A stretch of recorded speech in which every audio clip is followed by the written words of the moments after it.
Yeah, it says we're live. All right, guys. Well, uh, back to the channel, guys. I hope you guys like all the new material that I've been posting. But today I got our special guest, Blake. You guys already know about him since the group channel. But today we'll be creating a robot live. We'll be creating his strategy, and we're using the MetaTrader 4 platform. We're going to be getting set up, so I'll let him talk and let me get things ready for you guys.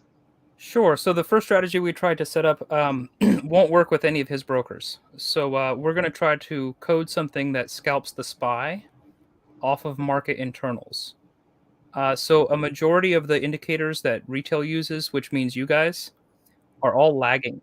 And that is not good. You don't want lagging indicators. You want real-time situational awareness. So a little over a year ago, I did a bunch of digging and found out ways that I could find indicators that were more closer to real time, and they would give me just that much more of an edge on when to enter, when to exit, stuff like that. I eventually, after a couple months, decided that the dollar was the single most powerful one to look at because when the dollar goes up, the SPY goes down, and when the dollar goes down, the SPY goes up. And for the most part, this holds true most of the time. During the Silicon Valley bank crisis, I was really frustrated because for several days in a row afterward, like 2 or 3 weeks, the dollar kept going down at the same time that the SPY was going down. And I was getting a bunch of false entries, bad exits, all that stuff. But most of the time, this works just fine. So it doesn't work all the time. It doesn't work under all conditions. Anytime there's a major liquidity crisis, I do not recommend you try trading off of these because they're going to lie to you. Let me pull up my. Okay, so basically, you want to wait for the ADD and the UVol minus DVol to be bullish or bearish. Like they both need to be in agreement with each other. And then you wait for the DXY, the dollar, to change in that direction. So you'll have all three of these acting as a filter, where you want like good to go signals from all three of them. And then I typically exit trades when the dollar starts to reverse. And so a lot of my problems have to do with I'm only human and I can only do this at human speed. So I would love for Andre here to write something that operates at robotic speeds and we can backtest it heavily and I can find out a little bit more about this strategy. I can research it more. I can have a better situational awareness on what's going on. Maybe he's going to tell me after a bunch of backtesting that I need to drop an indicator or add another indicator or use something else for a filter. The fourth thing that I look at is the TRIN. It's also known as the ARMS index. It's less for entries and exits, and it's more there to give me confidence on the strength of the move. So if the TRIN, let me look up the numbers that I have posted on my other software here. If the TRIN is above 3, if the trend is above 3, everything is super bearish. If it's above 1.3, it's slightly bearish. And okay. my neutral line I have set at, hang on, let me lean in, 1. Can you hear like bells? I can set up alerts and bells, but I don't usually do that. No, do you hear ringing right now? Oh no, are you getting a feedback loop? Something. So I also have 3 bullish lines that I put horizontal across the trend on my other piece of software because I trade off of 2 screens. And the first bullish line is at 0.85. The second one is at 0.6. And the last one is at 0.5. And so if markets are now, the trend is a fraction. I should probably look up what goes into it. So it can lie to you sometimes. So I don't use it as an indicator. I use it as a strength of momentum. Here we go.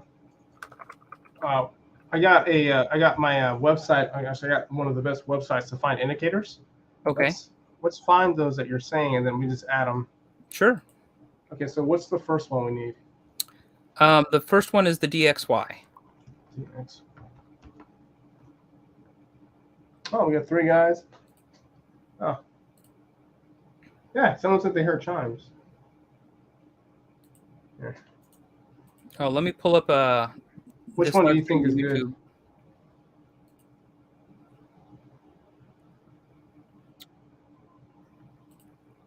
This one right here? Can you control plus a couple times so I can see it bigger? Oh, my bad. No, it's fine.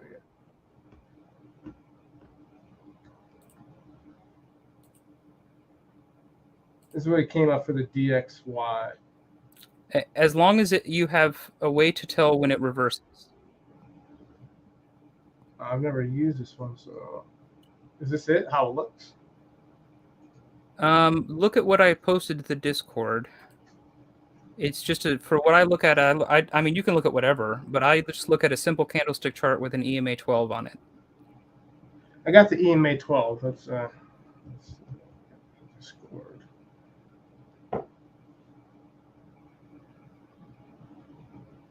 With the ADD, I don't have.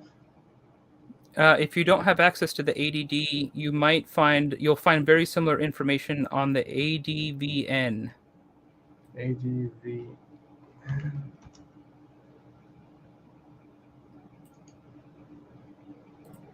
Let's see. Because I trade off of both Street Smart Edge and Thinkorswim. And one of them, it's very similar information. It's not quite identical, but one of them uses the ADD and the other one uses the ADVN. And those are both telling you the number of advancers.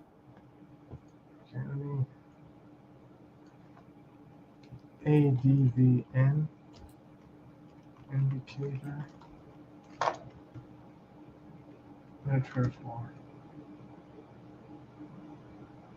Yeah, they do have it. It's this. There's only one. They have the ADVN. Here's the one on TradingView.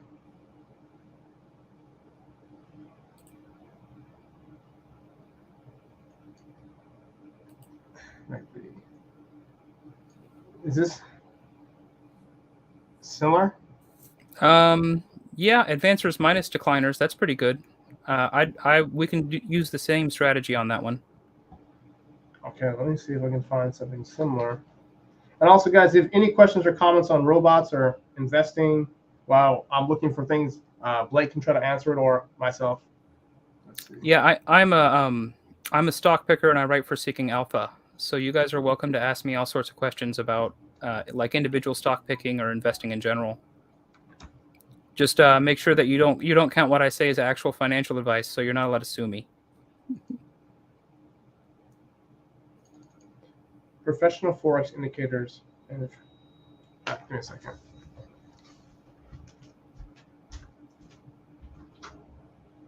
Hey, are you making charts? Hey, everyone is in the car together. Are you making charts? Can you stop? Everyone's together.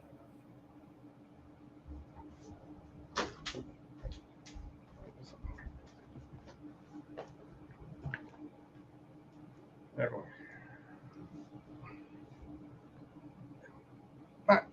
Give me a second. Can you this is like the closest I can do for this video on the video right this. It's just this right here. As long as it's a measuring of the total number of advancers or advancers minus decliners, it should work just fine. Take your trading to the next level. Best indicators. A lot of people like to use the high-low ticker, and so when it starts gassing, they consider that bullish. And so this is basically looking at a high-low ticker in chart format. Oh yeah, you actually have a question. Oh, I'll answer questions. Do you believe a crash is coming within the next 12 months? So I don't think that an actual crash is going to happen, but I think that we're going to enter into a recession and that the stock market is like the current all-time highs right now. That's a sucker's rally. I don't know I don't think we're going to have like a black swan style crash, but I do believe that 2024 is going to have lots of bearishness involved in the overall markets.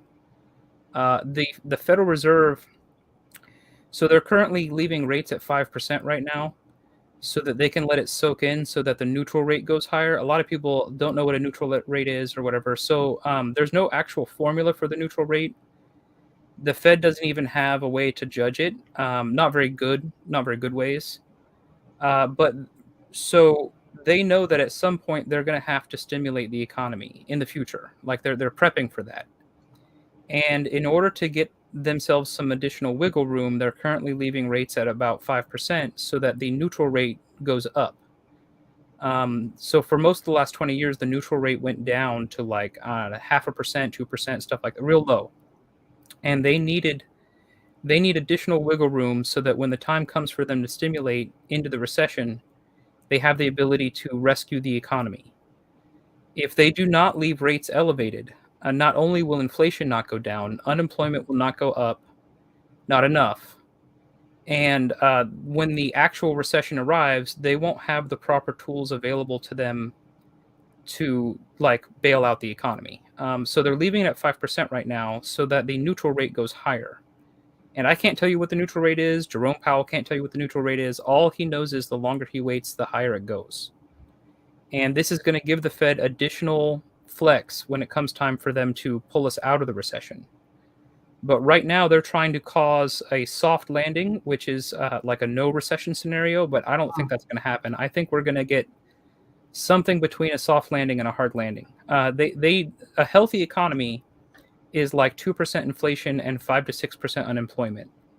And right now, I think the last time I checked, unemployment was only at 3.7%, and inflation is the way they measure inflation is kind of screwy. So we can talk about that too. But most people only look at headline inflation, and the Fed really only looks at core inflation, and those are two different things.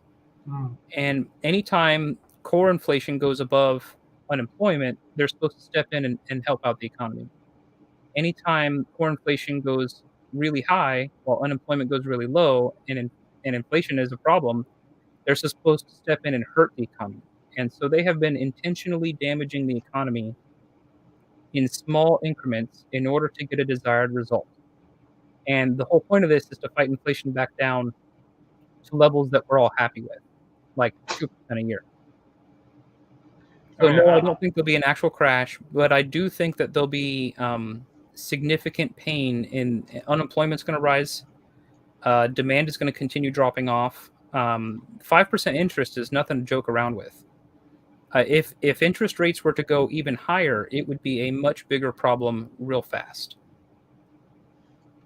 To be honest with you, I don't have all those access to those indicators. I can't even add. Okay.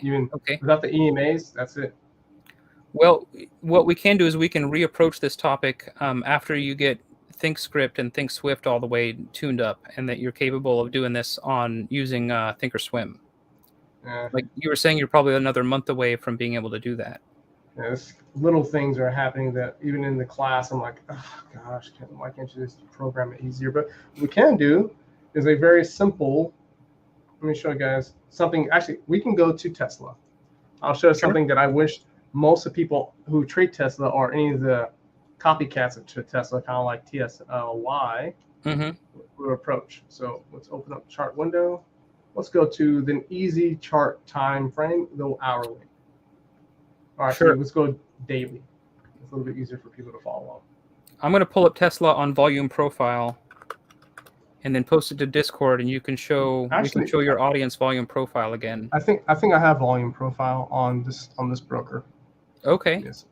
Cool. Give me 1 second. Let me bring it up.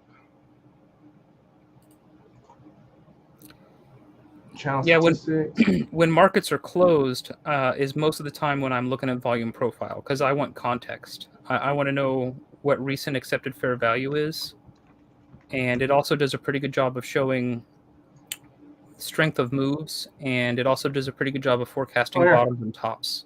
Is this okay? Yeah, that's volume profile. Yeah, we can have it on my. I can put it on my broker now. Oh, cool. Yeah, the last time I talked to you about it, you were asking me if you could find a way to overlay candlesticks on top of it, and I told you it was possible. I don't. Give me a second. Yep. Yeah, I'm gonna download it and add it to the screen right now. Give me like a minute or two. I need to go into Thinkorswim and add some scripts to add candlesticks on top of volume profile. I've seen people do it. I'm sure it's possible. I just haven't gotten around to it yet. Oh, wow, it works. Good. Okay, cool. Give me a second. Where's my MetaTrader at? MetaTrader, open up programs. Give me a second, guys. I know I'm moving really quick, so I just want to make sure this is, you get as a kind of like a client right now, and I'm building out what you want exactly. Sure, I'm welcome to be as patient as you want. If you're going to talk about any individual ticker, I want to look at the volume profile on it. Most people, this is a form of TA that most people don't even know exists, and it's just about the most useful thing ever. Is just to throw the volume on the y-axis instead of the x-axis, and it shows you so much more information. Refresh. Volume profile. It's called market, MAR. Okay, I found it. Here's the settings. This is not my indicator, guys. I'm using it from the open market, and we're going to see what it does. I would almost tell you that it's not even an indicator. It's just a different way to read markets.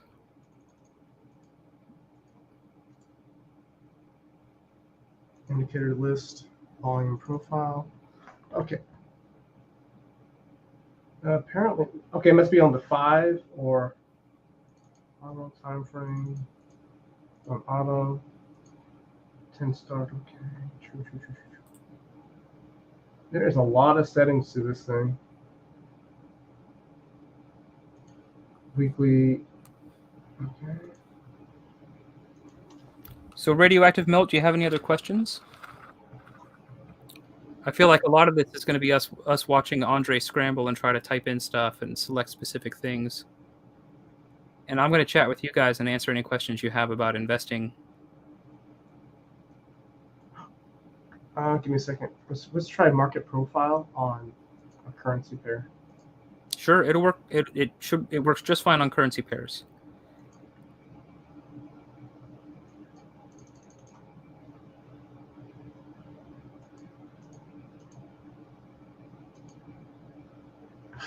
It's not loading. Non-repainting. It's an image. Strategies. Give me a sec. So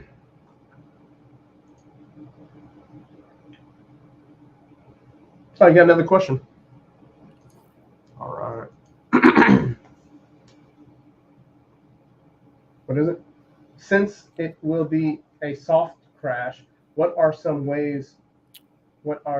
the ways you are preparing for it? A lot of my investment thesis for 2024 has to do with the fact that the federal government is winding up to reschedule cannabis. So I'm finding cannabis companies that I think are highly competitive and undervalued, and I'm investing into those because it doesn't really matter what the rest of the markets do. Cannabis is already trading down in the gutter. So if there's a major market crash, I don't expect them to fall much further. They're already down as pretty much as low as they're going to be.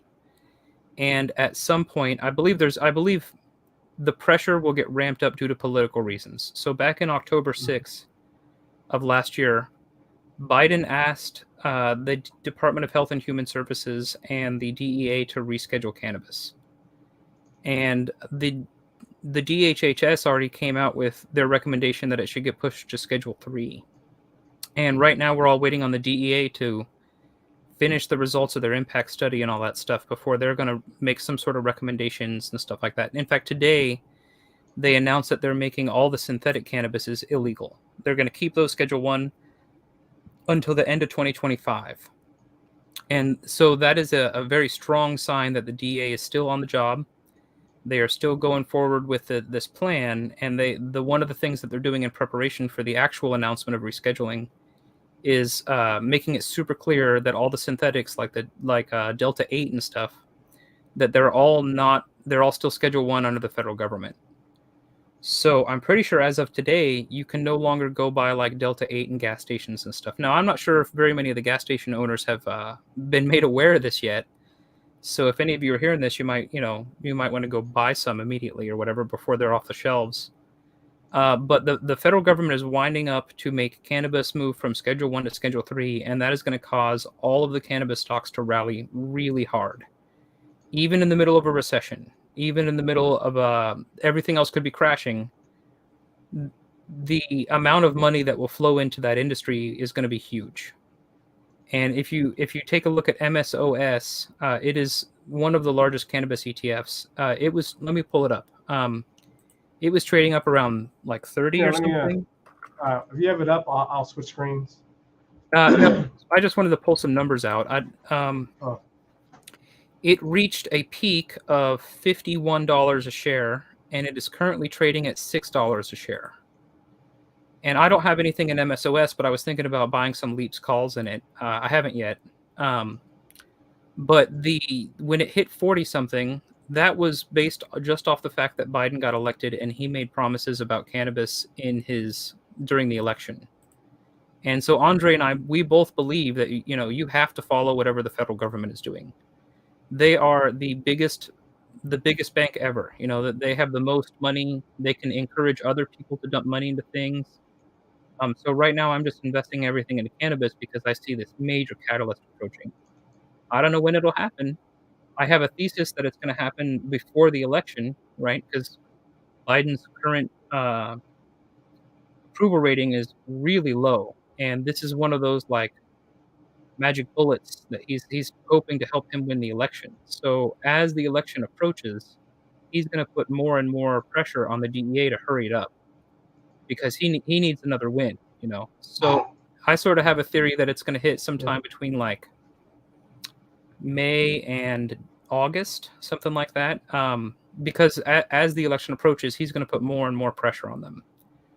And I don't really know what the rest of the markets are going to do when, like I don't know when unemployment's going to rise. I don't know when the SPY is going to go back into a downtrend. No one can really tell the future. But you can tell what the federal government is doing.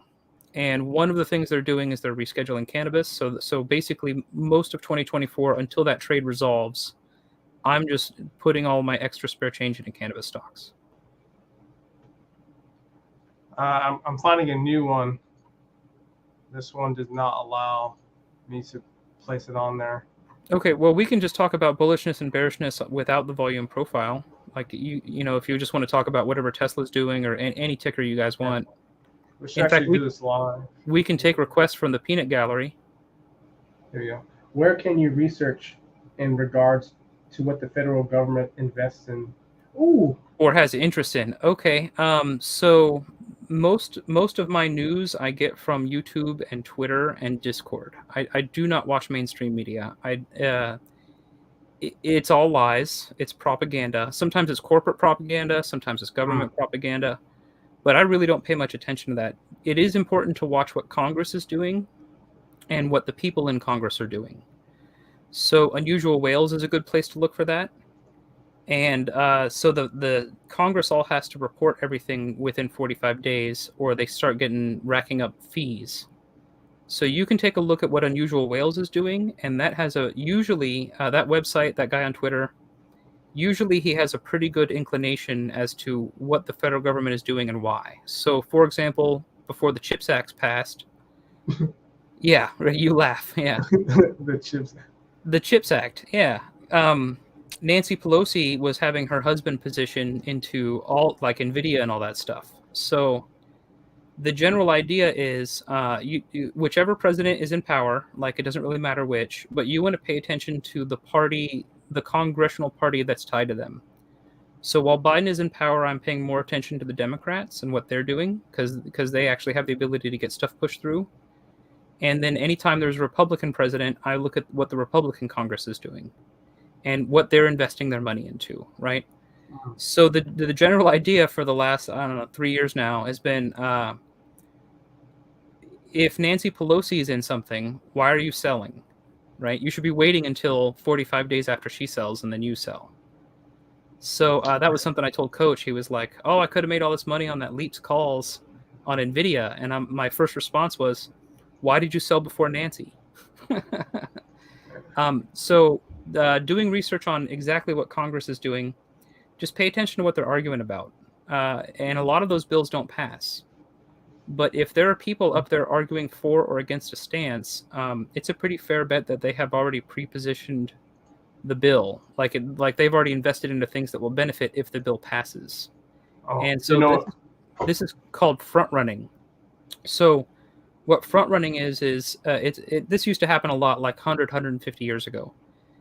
Your broker would get your order in, and if you're a whale and you have a lot of money and they can tell that your order is going to move the market up or down, they will front run that order. So like, let's say you're JP Morgan and you come in and you're like, I want to buy $10 million of this railroad. Well, his broker would just go ahead and throw 10 grand or something into the railroad first, and then he would resolve JP Morgan's order, and that would drive prices higher, and then they could sell. And when your broker does this, it is super unethical and it is super illegal.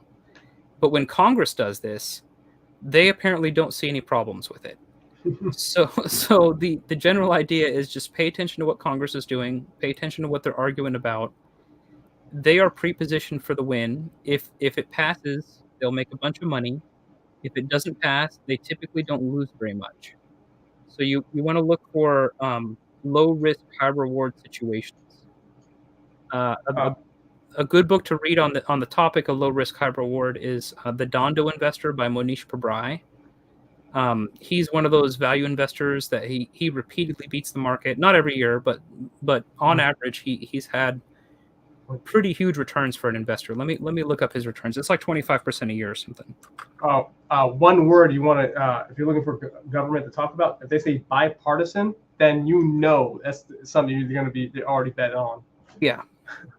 We're bipartisan. Oh yeah, that means the entire government's already invested. Exactly. Here, but give me a second. Well, what I have here while you guys are talking is why you bring that up is Tesla, and why using a simple moving average just for scalping can make your trading so much better. Someone asked the question, how do you spell that? I'm going to answer him in text because he wants to know how to spell it. Okay. So for guys who want to see why programming to me is better than overall manual trading, I'm gonna show you guys how to program Tesla trading real quick. We'll call this moving. So Monish Pabrai has averaged 25% per year, on average, since his fund's inception in 1999. So he has 24 years of investing.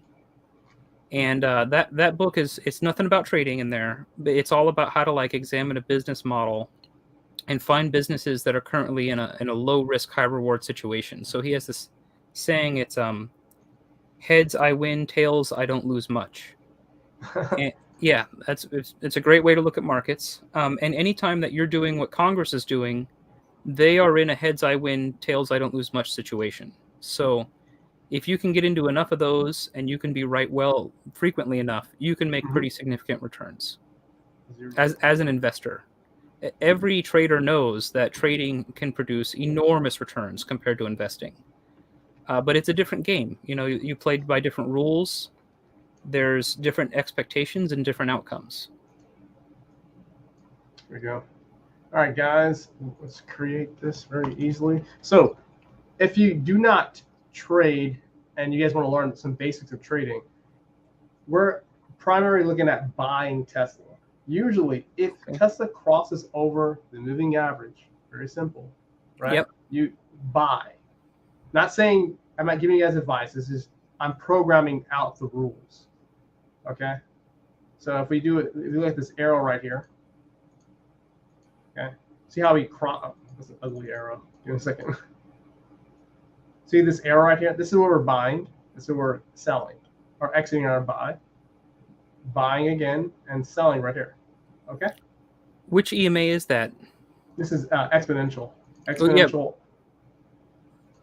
We can do smooth. We can do linear weighted. I prefer linear weighted, but we can use an exponential on a period of 30. And if you guys do not know what that means, basically it covers 30 candles crossing the highs and lows and giving you a set exponential average. Is that a daily chart? What's the time frame on the chart?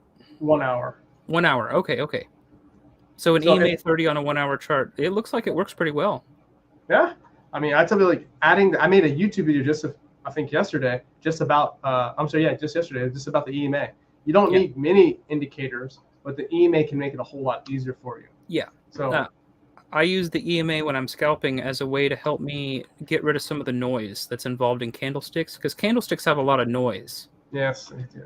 And the EMA can do a fair. I mean, it's delayed, it's lagging. I complain about lagging indicators all the time, but the EMA can give me a clear signal for telling me that the price action has switched into bearishness or bullishness.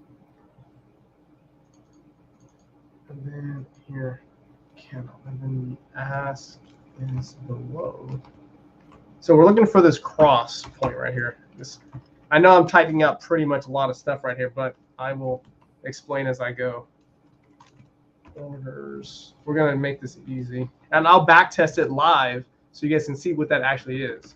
Does this moving average work? And we use a 50 moving average. Is that better? We can actually cross check it all live and see which one's best. Sure. Orders.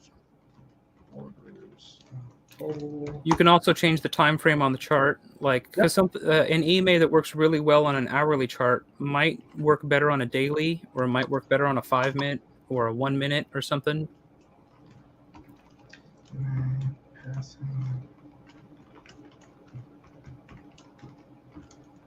I'm trying to go as quick as possible, so I'm waiting for I'm waiting for you to make a typo and not notice it. Oh no, I don't make typos. That doesn't happen. I've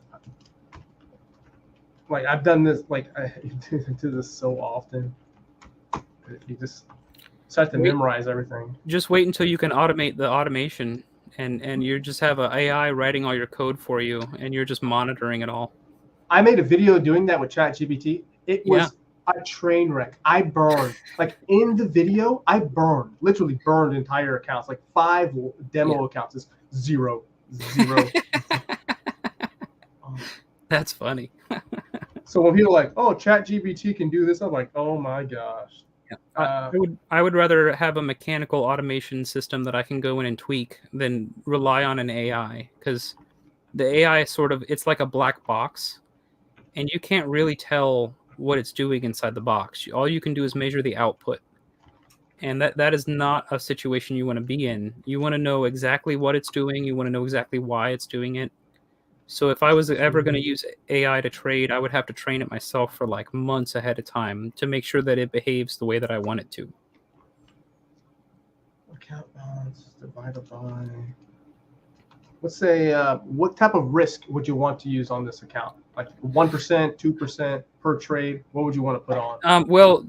So I would say 1% while you're testing, and then once you prove that it's good, then it's safe to move up to 2. Okay.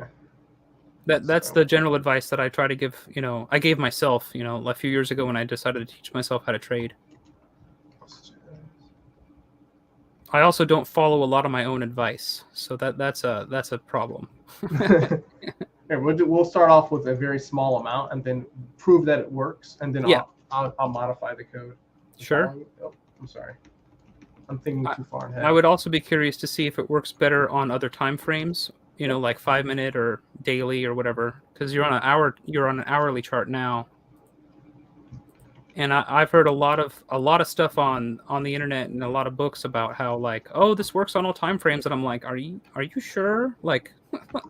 I would rather find some hard data and rely on the hard data than just some schmuck on YouTube telling me this is the best trading method ever. Most of the advice that gets handed out on YouTube on how to trade, if you were to sit down and code it, it would not make money. Oh no. And Andre and I have had this conversation before about how most of YouTube is full of people that are just selling hope. They're not selling something that works. They're not trying to get you to trade in a profitable way. They're just trying to get you hooked on their drug, which is watching their channel. Yeah, they will do anything to get you. Okay, so 500, so plus 0.5. If you guys want to use this code, please understand, it is designed only for Tesla, not everything else. Yeah. Oh my God, if you use it for something else, you might do an infinite loop. You're just. I don't understand. I get this comment all the time. My code doesn't work. And I took a whole bunch of orders that it doesn't. It's like it's only for this. Just one ticker. Yeah. Let's do $25. So we have a very big. We'll do null. Magic number. We'll do 0. Let's just do 100.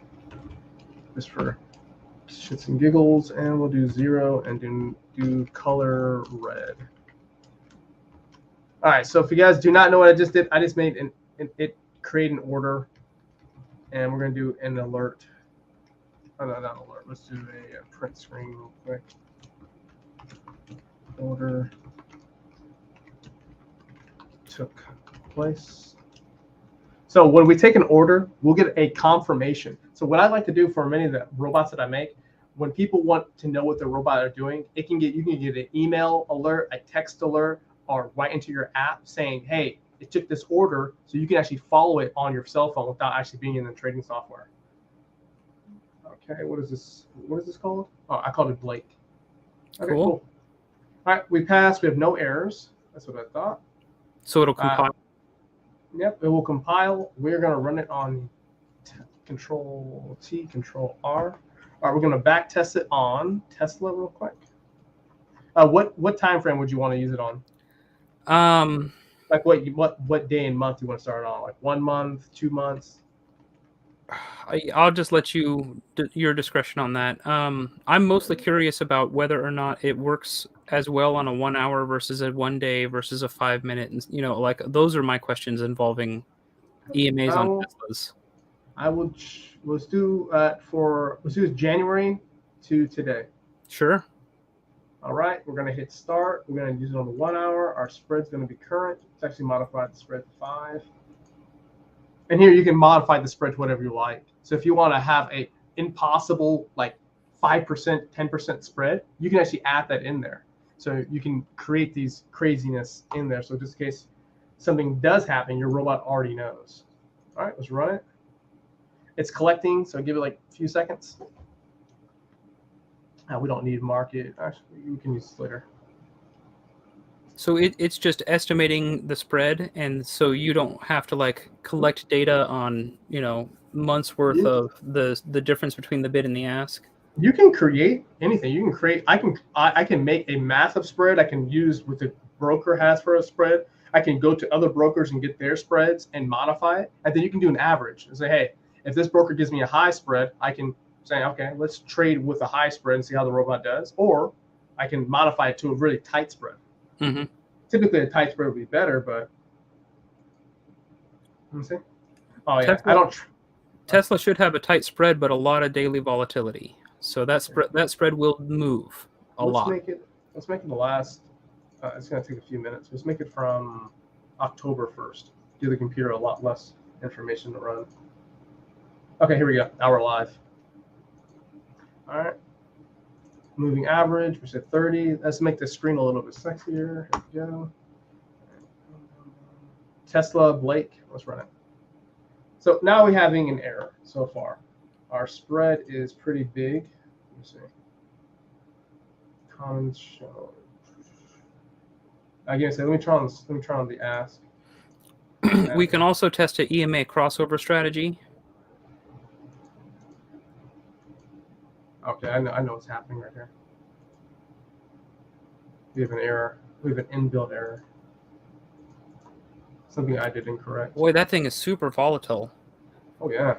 Yeah, I would almost tell you to shift to a EMA crossover strategy just because it gets a lot of price kisses that EMA frequently.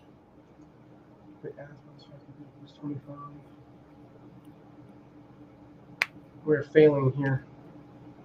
If the ask is greater than moving average, check. That's what we want. Actually, give me a second, guys. All right, where the hell did you go?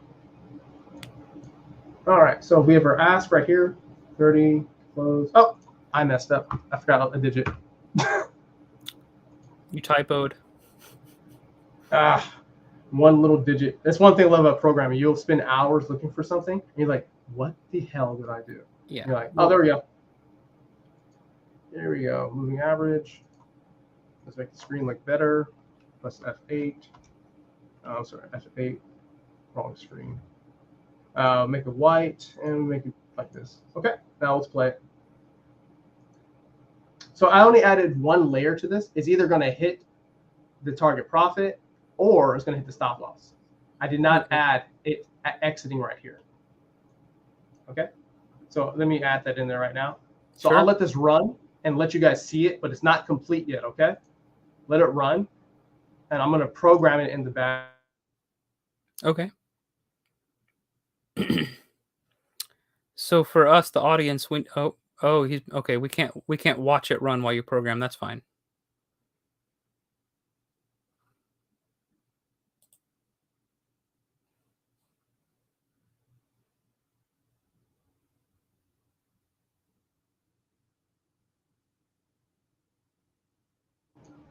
So for the time period, it did pretty good. Let's give it some more time. Let's go back to June 1st and start it again.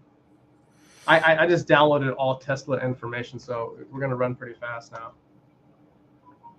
See, it's doing bad because I did not finish the same element. Mm-hmm. And these little pullbacks I was taking, those are just false entries that can be easily fixed. Give me a second. While this is running, see how I was saying how you can check if something works? This is how I verify if a strategy works. Boy, is there a lot of volatility in that. Oh, yeah.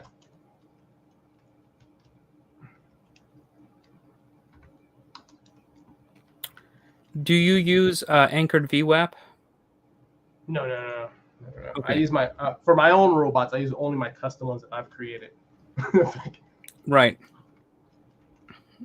And our signal to exit is basically 2 candles after the moving average. Okay. We're going to give it a little bit of space, and we're going to call it bull in a. Actually, so it finished. Let's see how it did. So even with bad settings, you'll be in profit on a $1,000 account. Cool. With bad settings. And this is the EMA 30 on a 1 hour. Yep. Cool. Here let's change it to the 4 hour or 4 hour. See how that does. We should get similar results. I'm just curious as to like what's going to perform better. Let me see. I almost done programming the rest. Closing. Okay. When the ask is below.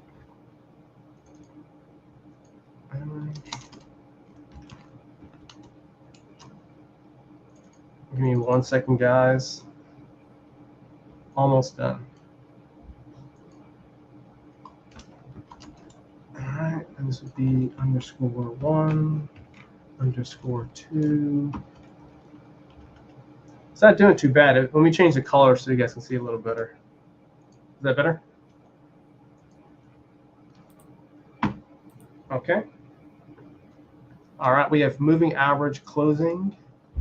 So if this is true, we will close out the trades. Give me 1 second. Ooh, that was a big gap. Oh, yeah. Look at that. And gaps are easy to program entries and exits. And another gap. It's all finished. Let me see how it did. Not too bad. Still in profit by like $24-ish. Boy, that had a far less attractive drawdown. Did you see that drawdown? Yeah, look at those drawdowns. That's not something you want. So it's more attractive. Yeah, it's more attractive on the 1 hour than the 4 hour. Let's do the 1 hour, 30-minute, 1 hour. Let's go back. I'll leave them further. Let's go back to the beginning of the year, or just from 2021, 2022. Let this run a little bit. I started downloading all the Tesla data, so it should run a lot faster. It's still downloading right now. Expert environment for my laptop. All right, here we go. Information, pull this. Isn't this fun, right? Having a strategy live. I wish more traders online would do this in the Forex community. Yeah. But usually they never do this.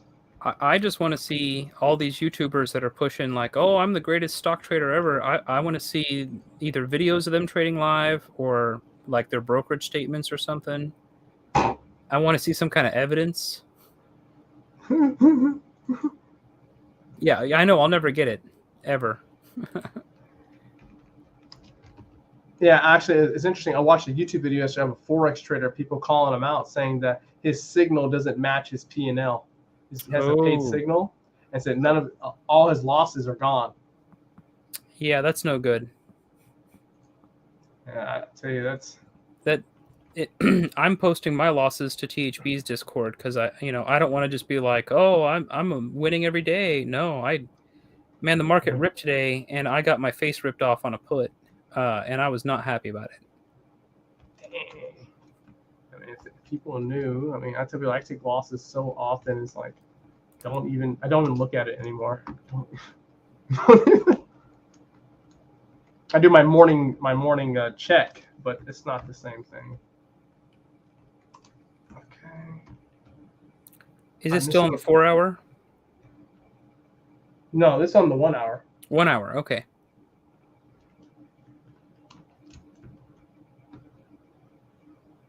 Give me a second, almost done. So this goes here, and these two don't exist. Okay, so orders total equals 1, check. I'm gonna scan through. If it's a buy, if it's a sell, if this equals true. All right, it's ready to go for the update. Cool.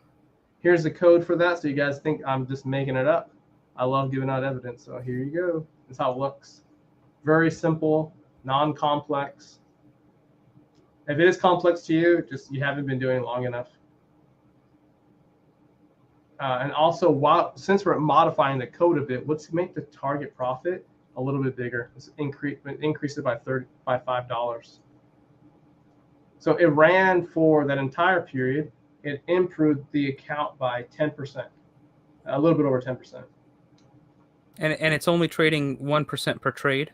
Yeah, actually a little bit less than that. That's pretty good. Yeah. Let's compile this again. Actually, make sure I compiled it. All right, so compiling, this means saving, okay? Let's run it again with the new changes and see how it does. Let's make it look good. F8, moving average. See, instead of taking full losses, it takes partial losses now. So we cleaned it up. I mean, I can clean it up even better after that. See, instead of taking like massive losses, it only takes partials even more. See? But it does, you do kill off a lot of your upside. So if you look at the balancing. Okay. There is some things I should have added, but I'm going to add there now. One entry per candle. Let me modify this a little bit.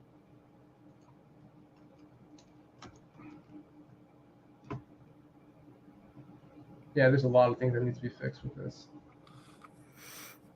So how easy is it for you to slap a second EMA on this thing and to either use like a longer time frame EMA as a filter or to use a crossover strategy?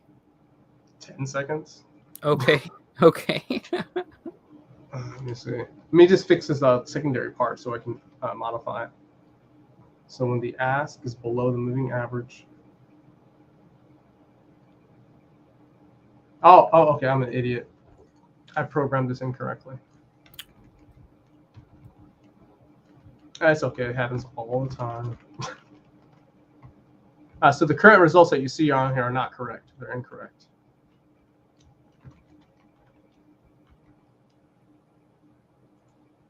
All right. So here's the updated version of this, and then we're going to add basically something to. There actually is unnecessary. Actually, my new added just fixed it. All right, here we go. Now it's much better. So we were talking about 10% last time. We're going to try to remove those big losses. See how it protected itself? Yep. It doesn't get out randomly how it used to. So it has a clear exit strategy now. Yep, a much clearer exiting strategy. All right, see, no losses right there. Yeah. Small loss, not a full loss. Small losses are fine.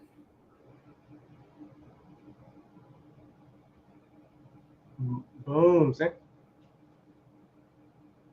If I added a trailing stop loss, it would do better. Trailing stops are pretty good. I don't use them, but I probably should. Boom, full target profit hit. See, this is a big problem that people don't understand about trading. This is called capping your upside. If it moves too close to your target profit, what I always I can't tell you what to do, but what I would do is move your stop loss to about 50% of the move and double the target profit. So as it increases, keep doubling up your take home. You're talking about adding to the trade as it goes up in your favor? No, just moving your stop loss. Oh, moving the stop loss. Okay, yeah. Move the stop loss to half, and then moving the target profit to double. See right here. Oh, so this strategy has a fixed profit target instead of using the EMA for an exit. Yeah, it uses the EMA as an exit as one possibility, but it's to me it can hurt itself by doing that. Yeah. It caps its upside too much. So if we look at the overall strength. Ooh, ouch. I don't like that drawdown.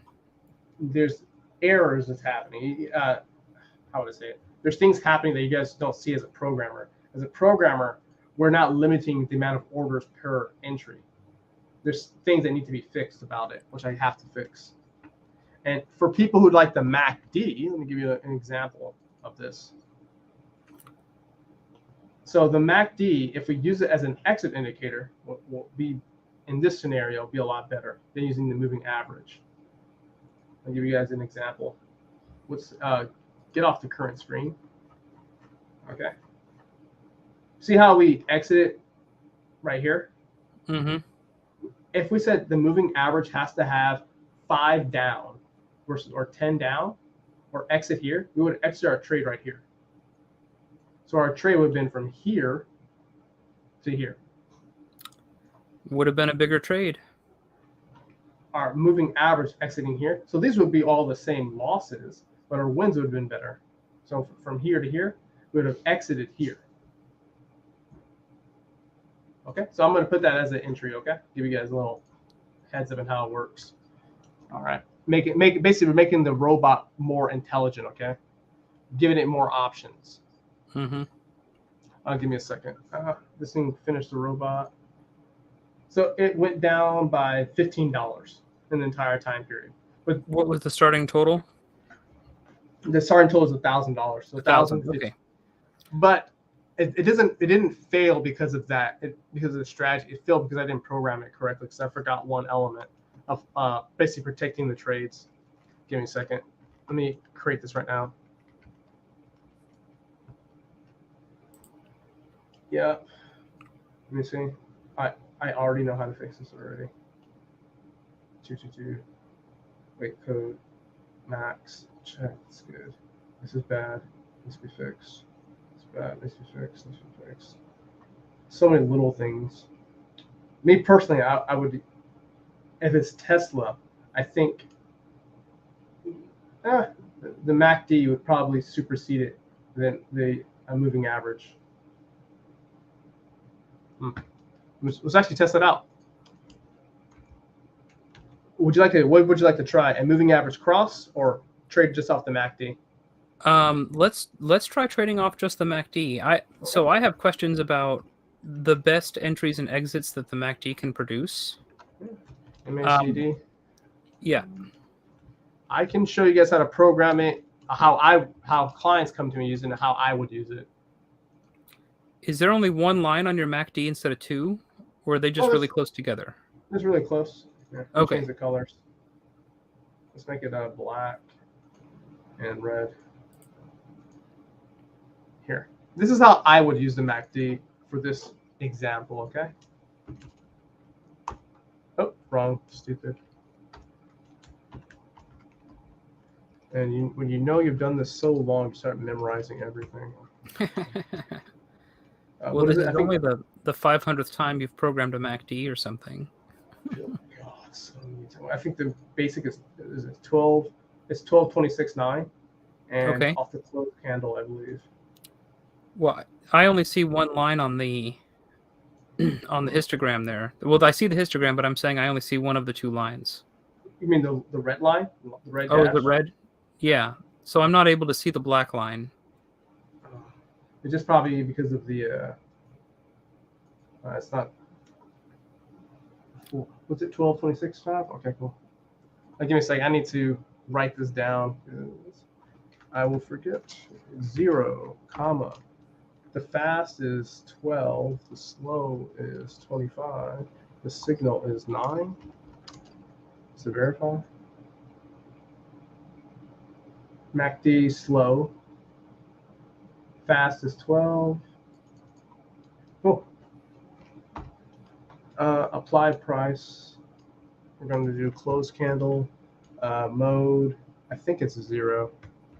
And shift is 0. All right. _1. All right. So basically, we're going to make this very simple. Okay. So we're going to call it MACD. Our rule. So our rule for buying the MACD is very easy. We're going to be if the MACD.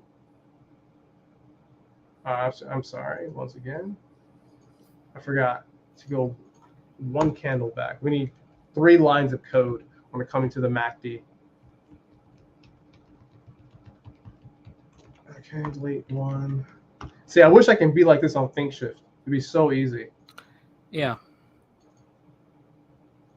So basically, our signal for the MACD requires that the first line, the first code, be positive. The second one be positive. Be positive. And the third one be below 0. So we know that we're entering into this zone. Now, there is a problem associated with it. I don't have to explain it because it's kind of complex, because this pattern doesn't always happen. But generally, it does. If that makes sense. So the best MACD signals, because I gave up on the MACD like a year and a half ago and switched to the Thinkorswim squeeze. But the best MACD signals that I got were from when a crossover happens, like if it's a bullish crossover and it happens above the 0 line of the histograph. That's a pretty good signal. And then if it's a bearish crossover and it happens below the line of the histograph, that's also a good signal. Give me a second. There's many ways of programming. If I had to use it in MACD, I would most likely use it just as an exit indicator. Okay. See, I was focusing on finding better entries with like high confidence, and so there's a bunch of different ways to find reversals, and none of them are very good. Let me see. All right, it should work. We're on MACD buy, MACD up. Oh, I spelled that wrong. Okay. Now it trades completely different. Let me verify the code before running it. Close. Hit start. Has THB hit you back yet? No, he hasn't texted me. I feel like maybe his date that he didn't tell us about is going a lot better than he was expecting. All right, we get the MACD. Oh, I see what's going on. I put in the wrong number somewhere. No, exactly the same. Okay, we'll start it again. So now we're trading Tesla just off the MACD, no moving averages.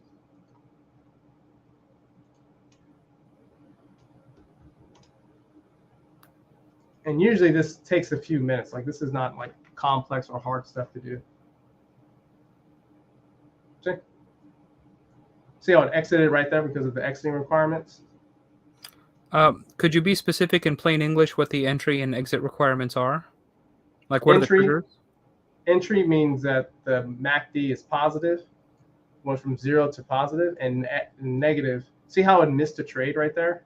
Mm-hmm. So you're talking about the histogram, not the 2 lines. Yeah, the histogram. Okay. and missed a freaking awesome trade. Boom! Look at that. See, but not too bad. We can modify it a little bit better. But see, we don't have false entries as often as the moving average. Moving average gives a lot of bad entries. Boom! Smack that target profit. But it needs to be modified. So I'll show you guys how to do this, okay? Why it's good to move stuff up. So this is what we will do right here. We're going to call this modify. And this is why, as a programmer, like when I see stuff like this, I always be like this, okay? Can we modify the trade, right? How do we modify the trade? Actually, let me get it off the screen real quick. Orders modify. That's not in this one.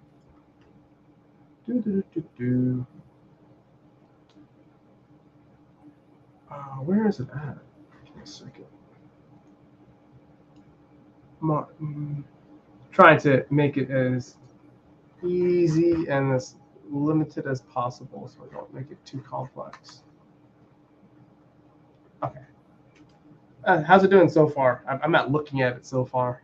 I can't really tell until you go to show the results with the zigzag lines. Okay, pause. Boom, that MACD did good for that exit right there. Small loss. All right. This one down by 40, yep. $40. So can you humor me and try to only enter when there's when the two lines cross and it's in above, like if it's a bullish crossover, and then the crossover has to happen above the 0 line of the histogram. Here, let's give this a secondary. So we have option 1. Option 1 allows us to buy when they cross. Let's make a secondary option called MACD by 2. So basically a bull statement, this means true or false. So if this setting is true, it allows us to enter the trade. So let's do this. We'll swing. So all the booleans they're all filters. Yep. Just filters, so it makes the if statement very simple. Mm-hmm. So when we come to here, we're going to make it a little bit more complex. I'm going to add something in here. Give me a second. Let me copy you over here. So now we're making the robot a little bit more intelligent. It's getting smarter and smarter until it takes over. Let's see. So now we're having an OR statement. So basically, if this is true, an enter OR. All right. So you want the signal line to be up on there too? I want the was it the 9 and the 25 or whatever you're using, or the 12 and the 25? So the 12 and the 25, when they cross in a bullish way, you only take that trade if the crossover happens above the 0 line of the histogram. And I'm not sure if that's going to be easy for you to program or not. Doing that right now. Cool. Okay, so you know exactly what my demands are. Yeah. So this method pays no attention to what the histogram is actually doing. It just looks for crossovers that happen to occur. Like if it's a bullish crossover, it needs to be above the 0 line of the histogram. And if it's a bearish crossover, it needs to be below the 0 line of the histogram. Almost done. See, programming stuff like this, it's not like difficult. Well, especially once you're used to it. How many years have you been doing this, Andre? Programming or just this? Well, I guess that's two questions. How many years have you been programming? And then also, how many years have you been programming trading bots? I'm pretty old, so. I'm pretty old. So your whole life then, huh? 22 years. 22 years you've been programming? Okay. And off of here, like 15. 15? Okay. Wow. Off of programming automation. No. I did it while I was in the Air Force. So like 10 maybe? Okay. Yeah, I wasn't as proficient as I was. Dude, we have some people joining our Telegram group. Thank you. All right, some new viewers. So the guys who are watching, please join the Telegram group. I talk about trading all the time. And if you say some bullshit, I'm going to call you out on it. I always do. If you make claims without evidence, Andre will insist on the evidence. Yeah, I always ask for a screenshot. Like, hey, buddy, I saw that's a good trade. Can you send me a screenshot? He's like, left group. MACD signal. I should probably also plug myself. So I'm right for Seeking Alpha, and I have a very tiny YouTube channel that I'm about to do a series on how to pick individual stocks. I finally have free time here during the holidays. I don't know how far through the series I'm going to get before my next semester starts. I teach at the college level, so I'm very, very busy for a few weeks, and then I have a lot of free time for a few weeks, and then I'm very, very busy for a few weeks. So if you guys subscribe to me, I promise you will get videos on investing, and they will come in spurts. They will not be like once a week or anything regular. They will be when I have free time. Here, give me a second. Do you want to also close out trades once the signal goes backwards? So I'm not really sure. So I spent a lot of time trying to figure out when the best entries were using this crossover above or below the histogram. I did not ever go down the road far enough to find the quote unquote the best exits. Okay, we'll do both. We'll compare both Sure. at the same time. Yeah, we can compare both. That'd be great. I guess so. I'm asking for when the two lines cross bullish, and then Got that? the first exit, I guess, would be when they cross bearish again. Yep. And then the other exit would be if the histogram starts curling down for like 3 bars in a row. Okay. That was the other exit I was using. Okay, I got that for if the signal line goes below 0, basically what you're saying. If you also want if the signal has a 3 candlestick down. Yeah, if the histogram goes down for 3 candlesticks in a row, after the third candlestick closes, I would sell. Okay, cool. And I never did figure out which method was better.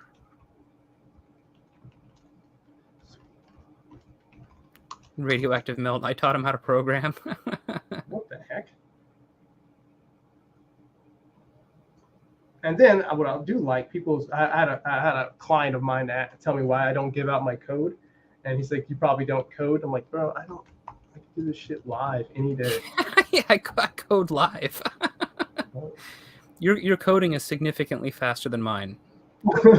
Significantly. What you have so far would have taken me like 6 or 8 hours to figure it all out. Mostly because I haven't coded in like 5 years or something. And I was never very good to begin with. I just took a few classes. We have an unbalance. Oh, stupid.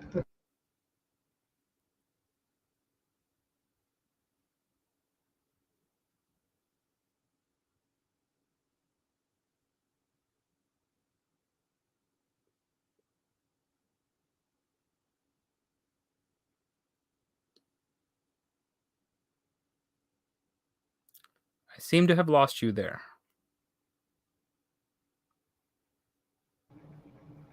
Are you there? I'm here now. THB just is calling me. I mean, he's missing out on a good video. Yeah, I guess I'm just going to answer this call in the middle of the stream. I'll just try to keep it quick. That's fine. Here you go. Whoa. Here's your robot that you want. Sure. What do you want to talk about? I'm not really sure. Andre and I are in the middle of coding one of the bots. You might want to just jump in on the stream, and then when this comes down to a I'll jump on. Sure. And when this comes to a logical conclusion or whatever, we can take a short break and while we discuss the next topic. Okay, sounds good. Okay, see you here in a few. Yeah, there's an infinite loop happening. Uh-oh. THB just got home. He's going to jump into this stream, and then whenever this stream is over, we can try to record something for the podcast. Here. Well, I modified it, so I got rid of the infinite loop. An infinite loop, basically, guys, it just enters X's orders, and tendency until the count goes to 0. Yeah, that's no good. You don't want to pay all those commissions and fees and stuff. Yeah, let me see. MACD. All right. Let's make it a little bit bigger. Let's change some of the settings. Get this to candlestick. Taking a couple losses. But we're back up alive. And we might need to try to exit sooner. Like maybe instead of on the fourth candle, maybe we should be exiting on the second candle or something like that. Hey, look at that. Trading even better. Yeah, so this got me really good entries. I was pretty happy with the entries it was giving me, but they're few and far between, and I got impatient, and I was like, I need indicators that can tell me when to trade a little more often than like having to wait for hours. What's the account size? $1,000. Okay, that's pretty easy.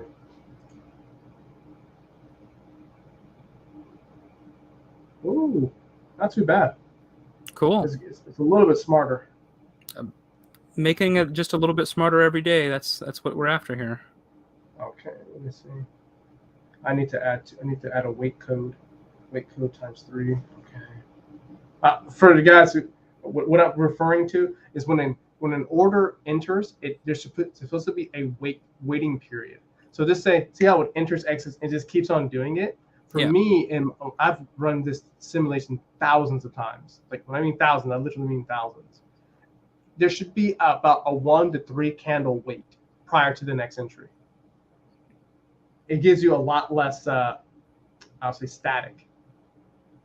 Okay, I know how to fix this. This is an easy fix. Such a lame brain lose. Give me a second. So I have a rule when it comes to programming. If you're 50% of your target profit, you should lock in 5-10% of your trade. So if this shenanigans like this happens, you will always maintain profit. All right, let me program that in there while we are talking. But it's a lot. See how much smarter it's doing? It's losing, but it's taking a lot better trades. But we will make this thing better. Make it exit like quicker. Like instead of on the fourth candle, make it the second candle or something, and see if that helps. 1 candle back. Okay. Yeah. That's fine. Not a big issue. So buy close signal. Let's do this. Signal. Okay, I fixed it. All right. Let's modify the order to make sure the target profit locks in trades better. Give me 1 second while I program them in. Okay. Sure. You're talking about having it take partial profits? No, yeah, lock in the trade so we can not take these stupid losses. I saw like 5 losses that would easily be prevented. Cool. Like easy, not even like hard programming stuff. Like to me, it's like 30 seconds of programming. So for anyone who's unfamiliar with the MACD, the 2 lines, they're not quite EMAs, but they're basically EMAs. And the histogram is a pretty good indicator for bullishness and bearishness. And the reason that this produces good entries is because it's when the bullish crossover of the 2 lines happens, anytime that happens above the 0 line of the histogram, that's a very bullish signal. That's not just slightly bullish, that's very bullish. Look, we got $75 take home. That's not bad. But look, right here, we would have 1, 2, 3, 4, 5, 6, 7, 8, 9, 10, minimum 10 orders in profit just by adding the new code. Yep. Oh my gosh. I'm going to make you more and more profitable, and you're going to prove to me which of the strategies that I abandoned are the best. That you abandoned. Yeah, I've tried out like 50 different trading strategies. I'm maybe only good at maybe like 4 or 5 of them, something like that. And a lot of these I just walked away from after about a month of testing, and I was like, this is not what I need. I need something different. We also are capping our upside a tad bit. We need the target profit to be $35 minimum. I'm sorry if you guys. I'm not just throwing out numbers out there. I'm just when I look at it, how something trades, I'm seeing how it's being capped off. And capping your upside is a very common thing that traders do, and they don't know why. Like, oh, I won, but I didn't win enough. Yeah. Like you were saying, you need to try to capture about 80% of every move, if possible. Yeah. Using my indicators that I've personally made, I usually take 80% of any move. That doesn't matter where it's at. Small move, big move, it is always about 80%. Sometimes more. And the target for most human scalpers is about 70%. Let's copy this data here. We are going to do this. And once again, guys, this is live, not someone just making up shit. Oh my gosh. Some people's okay. So order target, modify. Okay, so what? So our target profit, just to make sure, is $35 on each trade max. Okay. But we're gonna have a rule. We're gonna make a special rule for this. Okay.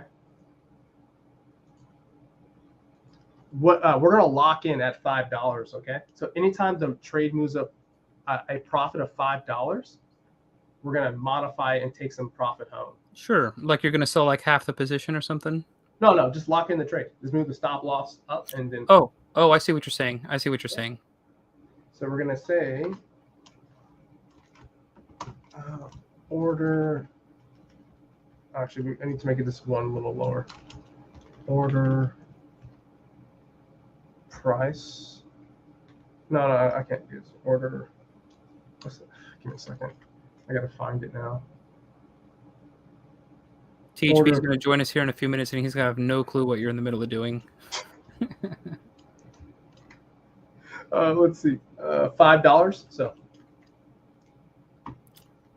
You're welcome, Radioactive Melt. Let me see. So this right here, so just say you throw in $100, and once the price goes to $105, just say you're scalping, right? So you're up $5 for that one share you got in, and you want to take home $1, for example. The stop loss will lock in at $1, and no matter what happens, you're taking home $1.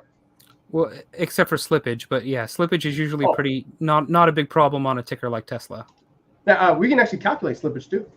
Put that in there, the broker's information, so I can so INT order, we're gonna be ticket order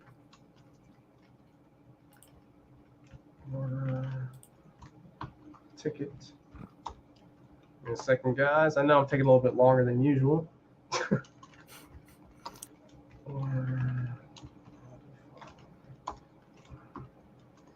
ticket number. Usually it takes, like making my personal robot takes months. Yeah. So. I think I was talking to you a couple weeks ago, and I was like, you could probably write a robot that's like 200 lines of code, right? And you're like, try 60,000. Yeah, if people knew how much, like, order open price. What was it? Order stop loss. So the stop loss, what we're going to do, this is a little bit interesting. We got to do order open, really? I keep open price plus. So if it moves up $5, we want to lock in $1. Okay, like that. Do you mean for every $5 it moves up, it's just going to have a trailing stop of $4? So this is a modified trailing. So trailing stops usually have like limitations. So for mine, it's going to do this. The first $5, lock in $1. After that, I can calculate how much I want. Okay. And we'll order take profit. We don't want to take. And then once it hits stage 2, we'll increase the target profit up 30%, and then we'll follow by 30% or 15%, whatever. It really does not matter. I can keep creating more and more scenarios. Yeah, you can base your trailing stop off of the average true range. Yeah, I can do that too. Yeah. Order open, order target profit. I keep spelling it wrong. So this is going to sound like heresy, but I gave up using stops a little over a year ago. Maybe it's not too bad. Like, it's not such a horrible thing. Well, as long as you know your risk. Yeah, it's a good way to control your risk. But I just eventually, so I don't have the problem where I will hang on to a loser. My problem is that I will get out of winners way too early.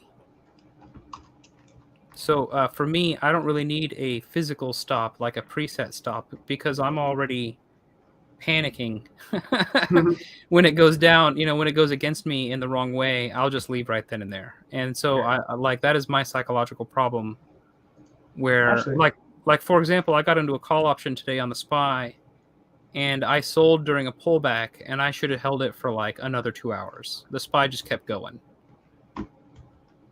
Wait a second down. I know I'm typing a lot, guys, but please understand that I'm modifying a lot of code right now, so it can run properly. So the first target profit, once it hits once it's up $5, we're going to lock in $1, or we're going to lock in 50 pips, whatever like that. But we are needing the magic number, and we're going to do what else we want to do. Actually, let's prove if this works first. Sure. Hit compile. There's an error. Why do I have an error? You missed a comma or something. Yeah, I did. Yeah. That was always always my problem trying to code. I'm like ending up with divide by zero errors, and I'm like could not figure out what the problem was, and it was literally like I just kept missing commas here and there. Or I'd be off by a factor of 10 because there's a zero that doesn't belong. Typos.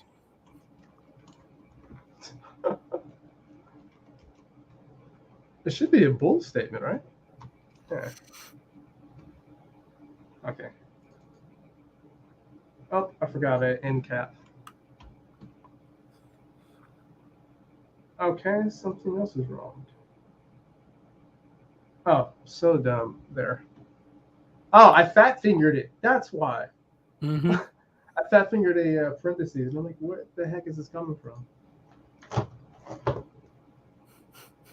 All right, let's try it out and see how it works. We're up $75 to run it again. And this is only stage 1 of modifying the stop loss. Yeah. I assume this is going to be a multi-part video where every time you have me on, we just try to improve one of these programs. Okay, let me make it look better. This is too crazy. Zoom out, back D. There we go. And let's do candlesticks. Oh yeah, there's so many little things that gotta be fixed. Simple programs, I mean, you can make it complex. Yeah. Well, every time you add another demand or another filter, you got to add more lines of code. I see there is an error.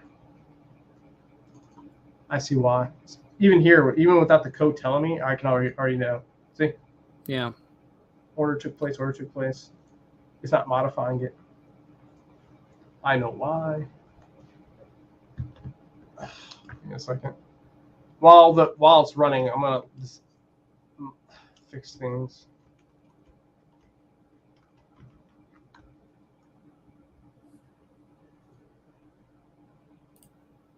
Oh, I see what I did wrong. Amateur hour.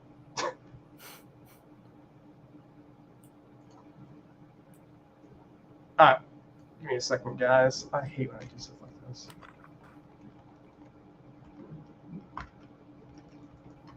Oh, that's why. It's inherent within itself. I wish I was doing incorrectly. Okay. Maybe going too fast.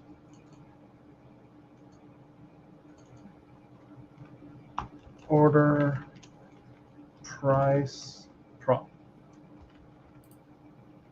Is he getting on? He told me he'd be on in a few minutes, and that was like 10 minutes ago, so.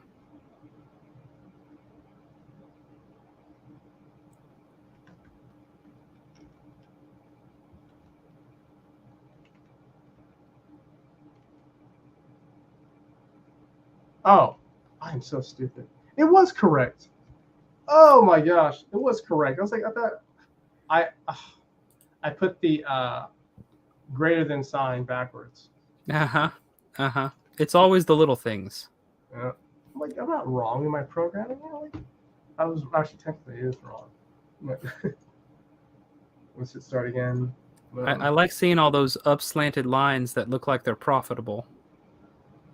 Those I think they're blue or purple that keep popping up when the trade completes. Let's make it bigger. Zoom in at the MACD. And do candlesticks. Actually, I can preset this and make it so I don't keep doing it. Zoom out a little bit.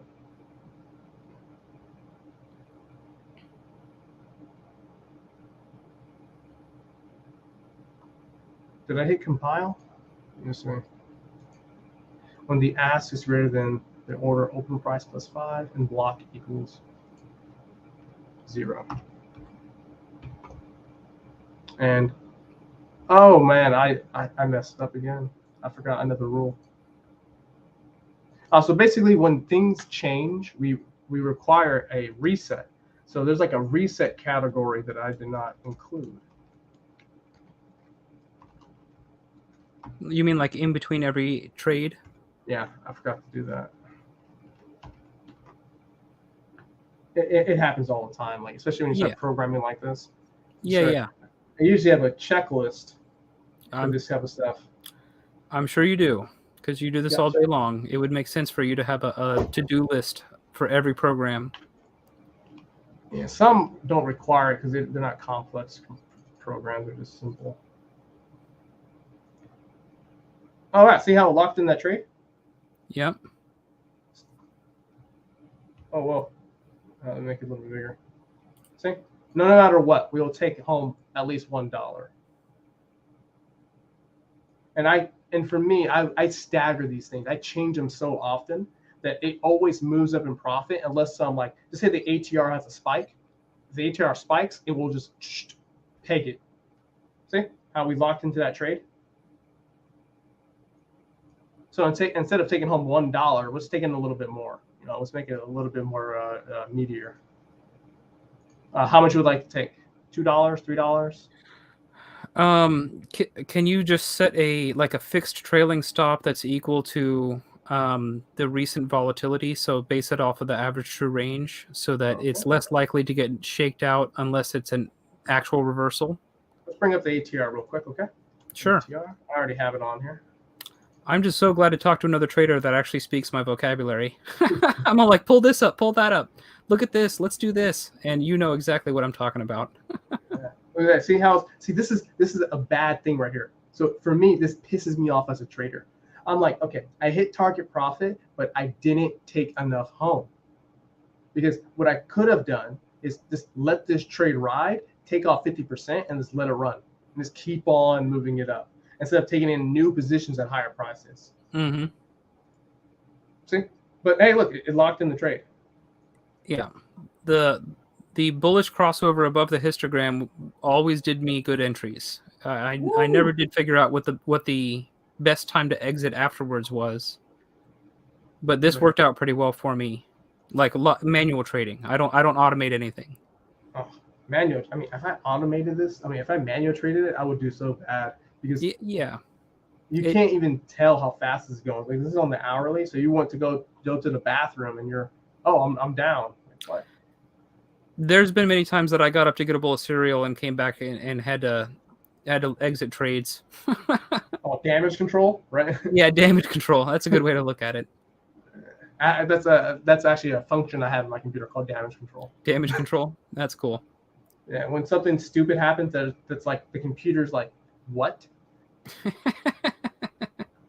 Oh wow! Hey, what's up, what's up, Junior? Haven't seen you in a while, man. Hey.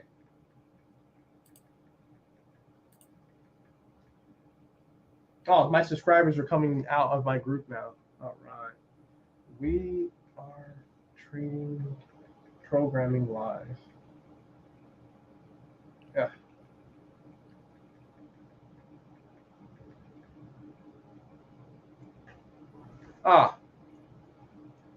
Yeah, we haven't talked in a bit, but basically, it's my friend Blake, and we're coming up with this MACD trading strategy. I mean, we can at the ATR make it even more profitable.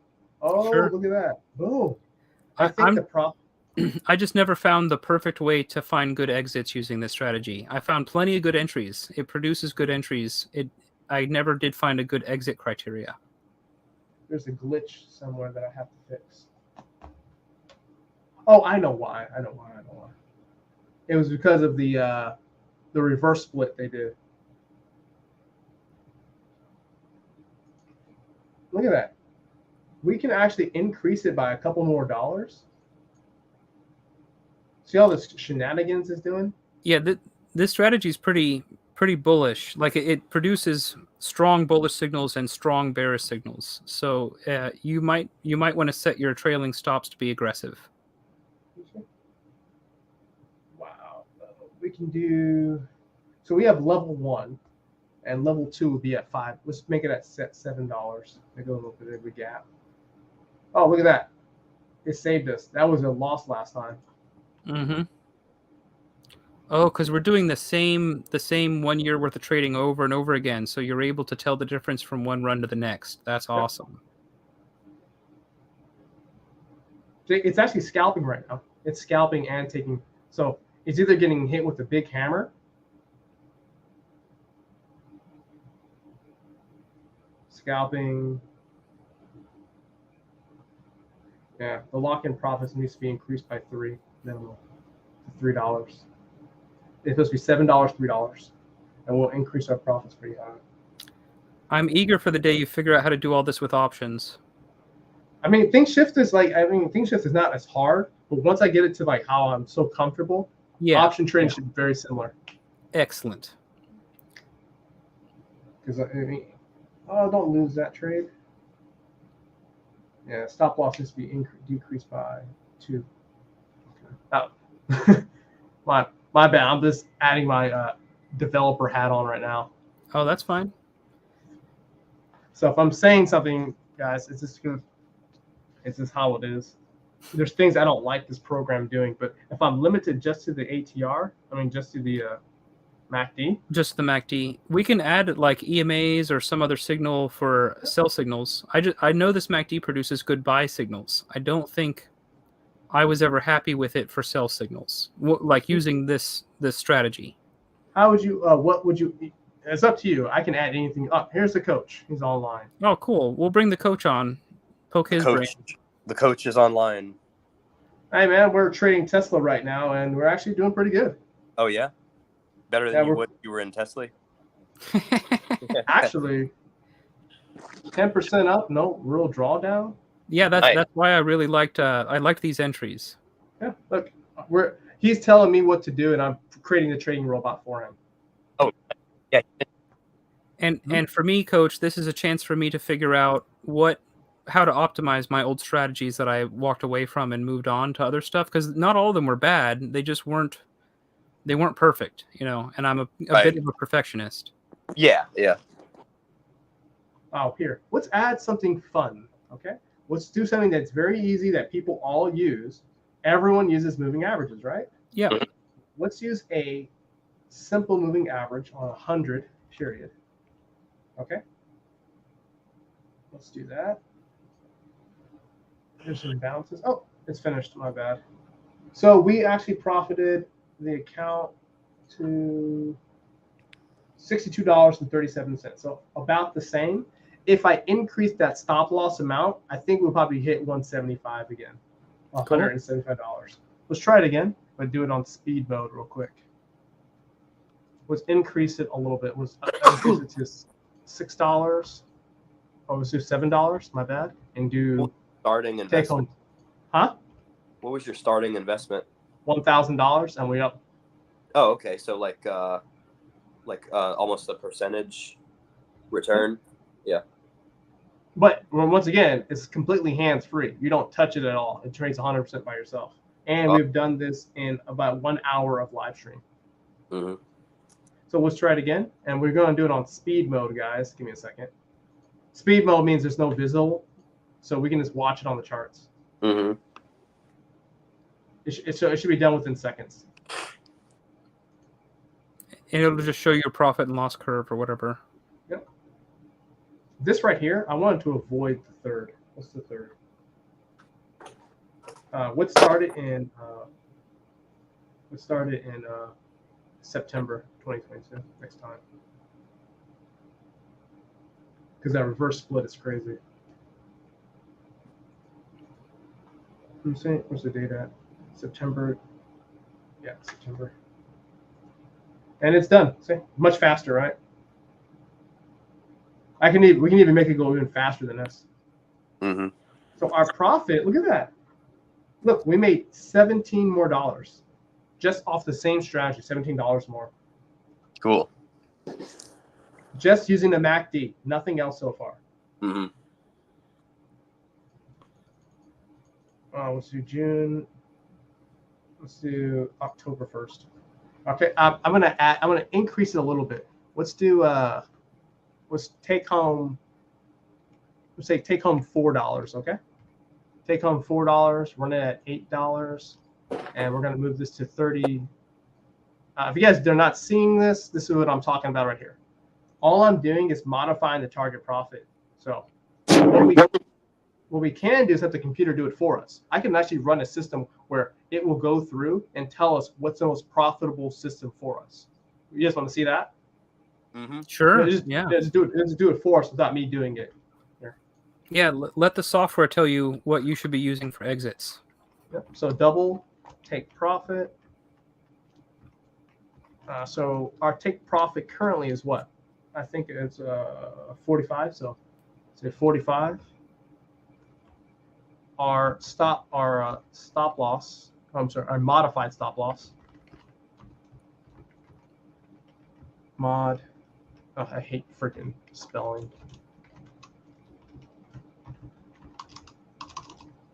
And once again, guys, this is done live, not recorded video. So people. Oh, we get to see every error you make. You've only typoed like 4 or 5 times so far in this hour. I'm actually pretty impressed. When you do this like full time, guys, there's oh my god, you don't have much time for errors. But a lot of this code I already have done. It's just I'm creating it live, so I don't have to go through my functions, basically my bag of tricks. And also, what I want to do is modify the stop loss a little bit. The stop loss is too big at $5. Let's do like $3 and some change. Because it's usually if it hits, it's going to hit it anyways, right? Junior Lopez is asking how much a program like this would cost. This a one indicator robot that takes me an hour like this would take. It's a $400 thing. If it's a complex intelligent robot, you talk about my level 2, level 3. A non-intelligent robot. This is a non-intelligent robot. An intelligent robot, to me, when making, tells me decisions. It will actually read to you why you're fucking up. Wow. Now, here, I'll show you guys. So right now, we're going to go to the robot, and we're going to ask it. Remember, we're starting on a $1,000 account. We're not doing anything too complex. Okay? Oops. I made a stupid mistake. I forgot one line of code. Enum. Not enum. Extern. Sorry, guys. This may be a lot in here, but it's just how it is. Extern. So we're going to be able to. We're only going to do 2 modifications right here: the target profit and stop loss. Okay. So we're going to ask the computer how many times we're going to run it. So for example, let's tell the computer, let's do variations of, I don't know, a target profit of like, I don't know how much. Say let's do each one at a difference of $1. Okay, so step of $1, and we're going to stop it to $60. Okay, so we're going to ask the computer to check every combination from $45 to $60, adjusting at $1. And then we're going to ask the computer to do a modified stop loss of $4, but we're going to add it up to, say, let's up 25 cents. Okay. So every 25 cents is going to do this. So it's going to give us a combination of what's best. And let's go up to, I don't know. So $4 is $1, 4, 4, 4. So let's do $7. Okay. So is this going to produce like a chart or like a bell curve? Kind of like a bell curve to tell us like which one is best. Which probability we have done in that certain time frame. We'll hit start. We cannot do visual mode because visual mode, there's too many probabilities happening. Oh, possibilities, my bad. And we'll hit start. And here's our optimized results right here. Okay. It'll even tell us like this one should be kind of fast, maybe like a 10-minute thing. So usually when I'm doing this, I will be programming my next robot. So I'll let this run in the background. That's why when you ever see my screen, you'll see like 10 different trading terminals open because I'm always trading off of different screens. And basically, Lopez, if this is a little bit more, if I added 2 more indicators, it's an $800 robot. Added a few more, it's $1,325. But anything that it's intelligent, it's a variable, it's a contract. Basically, we will discuss how much it costs. It'll probably be based on the hours and hours of work that you put into tuning it. It's not based off of profit. I do not guarantee profits, guys. Never will guarantee profits. Yeah. Unless it's for my own robot. If it's my own robot, and there's a minimum profit that it has to make. Like all these type of shenanigans. Actually, look at this. It's pretty crazy. The robot told us that there's 1,280 different possibilities. Yeah. So it's checking them all. Yeah, and look, it's actually going through, telling about how much profit is lost, how much drawdown. It'll even tell us, like, that's why for me, when someone says a strategy works on YouTube, I'll go in there, I'll watch it for their YouTube video, program it, and be like, this shit doesn't make money. Yeah. Out of like the 3,000 possibilities, all of them lose money. How? No way. And, oh yeah, it's building up the bell curve right now. See? Let's see, results. So each time it does it. So one of them did pretty good. One of the results did pretty good. $1,079. We actually increased by $4. And this is only taking 1% risk per trade. Yeah. So once you get a method that has very attractive drawdowns, as in the drawdowns are very shallow and few, you can size up your risk. Yeah, I mean, we can actually not just size up the risk, add multiple entries. Because if you do follow simple technical analysis called three white soldiers, if you have three massive candles up to back, you can do a second entry, which I can program in like 5 minutes, maybe less than that. We will be adding double entries, adding more entries. Actually, we can do that right now. Sure. Show you guys how to do that. Programming technical analysis is not hard. So actually, let's make it very simple. We'll put this as a new section called technical analysis. And so this is just candlestick patterns? Yep. Cool. Yeah, there's a bunch of different families of technical analysis. And, some people, when I talk to them about TA, they're like, oh, yeah, 3-bar plays. And I'm like, that is not what I'm talking about. No, it can be 3 white soldiers, 3 bull soldiers. It's just 3 candles.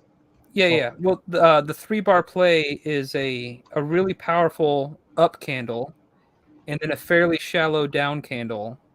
And then the third candle, if you see the pullback start to go back to bullish, you buy the breakout of that.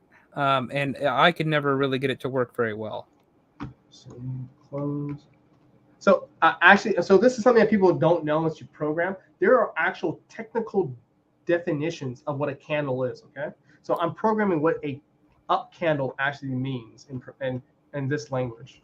Like the open has to be lower than the close. Oh, I really messed that up, didn't I? Times it. Okay. The open. So is this live on your channel now? Yeah. Oh yeah, yes sir. Yeah, we're live. You're welcome to pick your nose and stuff. Close. I try to turn the camera off for that kind of stuff. I understand. Yeah. I want to show them the world. Okay, as long as you're a trader, it doesn't matter. It offsets. No, actually, that strong arm finance. I think if he did it, I think people would just think it's part of the comedy, right? Oh yeah. Strongman personal finance. That dude is a riot. Every time my wife enters the room, she's like, "Oh, you're listening to this asshole again?" And I'm like, I actually appreciate that he's kind of an asshole. Yeah. Yeah, he did say his channel's not very popular with women. Yeah, No. well, every time he does a mocking voice, my wife, it's like nails on a chalkboard for her because she doesn't. Or when she he doesn't does like that Ryu thing. Yeah. She does not like the beginning of all of his videos, and then anytime he starts ridiculing somebody, he switches into like a silly voice of some kind or another. She hates that. Hates that with a passion. Yeah. Yep. All right, here we go, guys. All right, so if we have one line of technical analysis in play, so if we have 3 white candles, despite the amount of orders, if this is true, we'll enter in one more trade, okay? And we got to modify this to be something greater. Equals greater than or equal to 1. So now we can enter into more trades, okay? Let's see how this is doing. Oh, it's only gone through 12 possibilities. But so far, it's actually showing us how some are making more money than the others. See? It's building out our plot. Cool. And it'll plot it out, telling us which one is best. So when I'm talking to a client, like, listen, I can't tell you that this makes money or not, but this has the highest probability. Yeah. It's all probabilistic. Markets are probabilistic. You have to view them with a probabilistic attitude. All of your bets are statistical. No one has like a 99% edge. It's always like 53-47. Like it's better to adopt the stance that your edge is less powerful than it really is. Wow. So this will take 9 hours to finish. 9 hours? Yeah, we need to move on to recording something for the podcast. So I don't know if 9 hours is going to happen. Let's just skip that and want to do that. Look at the results. So the highest possibility that's ran so far is up $78 basically, or up $80. Cool. It's only gone through 14 possibilities, and there's 1,280. What was the drawdown so far on the one that's the best performer? Highest performer so far is a drawdown 4%. Okay. But yeah, that's only out of 1,280. Only completed 14. Let's try the new one. Turn off optimization. Turn this off. Turn this off. Hit OK. Hit start. All right. Let's try the new settings. Let's see how it looks. Basically, once we have some technical analysis running, we will enter in another trade. Let's see. MACD. Oh wow. Dang! It took a big hit. Big win. Yeah, so I'm going to revisit this entry strategy and see if I can come up with a good exit for the next time I come on here. I will take a look at what I was doing like a couple years ago with this and take a look at my old notes and stuff and see exactly where my line of thinking was when I gave up on it and moved on to something else. I would say, yeah, it definitely will help out. Like if you break it down more, I can modify as much. See how it's keep on adding entries? This is a bad loop. It needs to be repaired. Okay, I can fix this easy. Give me like 10 seconds. And orders total is less than or equal to, how many orders do you want total at 1%? I'm used to only being in one trade per ticker at a time. Do 2? Sure. Okay. So no more than 2 orders or a normal single order. Okay. All right. We'll start it again. So when it comes to this, you can add harmonics. If you use harmonics, you can add Elliott wave. I can program an entire thing of Elliott wave. Just see how it works. I don't put a whole lot of faith in Elliott wave, but he sure was correct about there being accumulation and distribution zones. Wyckoff also talked about that. And the more I get into markets and the more I study all this, I see them. They're there all the time. Dang, look at that. It's doing much better now. Oh, double loss. It needs to be fixed. It really shouldn't incur losses very often. Like, so for example, you see that the red line, when it swung up close to the bottom, close to the horizontal, and then swung back down, I can't see the black line very well, but there should have been a bearish cross there. There's an error though.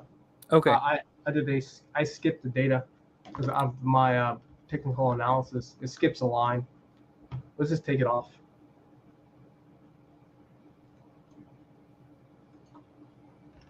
Yeah, we'll just take it off and then run with the new settings currently. The wins are bigger though. So yeah, that's good. We're talking about, look at that win. It actually jumped up 1,000 up that last one right here. Yeah. Results. That win was nearly 44, 50.